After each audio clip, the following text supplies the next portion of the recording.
30 anni, perché dopo 68 che si va avanti a pezzi, perché perlomeno non c'era un'idea di università o di scuola, e l'Italia quante volete. Io sono certamente comunale, l'Italia quanto volete, democratica quanto volete, la sinistra quanto volete, antidemocratica quanto volete, ma aveva un'idea. Qui sono 40 anni che non si hanno idee. Non c'è nessun posto di lavoro in cui si chiede a uno di lavorare a gratis per anni per vedere se poi è assunto. In secondo luogo sono tutti concorsi falsi. Nella nostra facoltà si discute dei concorsi dicendo di fatto chi vincerà il concorso. Sparizione dei piani di studi liberi, sparizione del livello seminariale, che è molto diverso, la formazione è più adeguato all'immagine di un adulto in crescita, ma di un adulto senziente, un adulto che sceglie il proprio percorso. Terzo elemento, cercano di sottrarre definitivamente la grandissima ricchezza del poter avere a che fare con le docenti che fanno ricerca.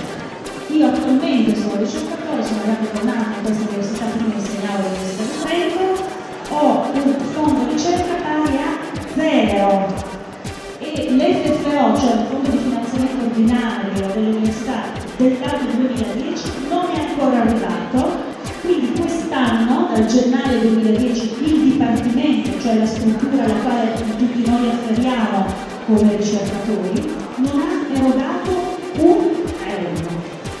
La didattica funzionava essenzialmente attraverso i seminari. Non hai più il tempo di concedere il meraviglioso lusso di sedere con i tuoi colleghi e i docenti a discutere di una cosa che ti interessa per il puro piacere di farlo. Poi c'è un altro elemento che è l'utilizzo dei ricercatori e dei docenti come docenti su corsi realizzati.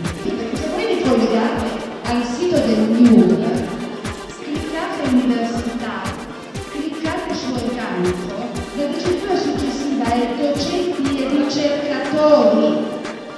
I ricercatori non sono docenti, ma perché?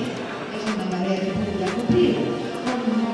Con il nuovo ordinamento, come ricordava la collega, la situazione è sicuramente aggravata, perché il nuovo ordinamento ha portato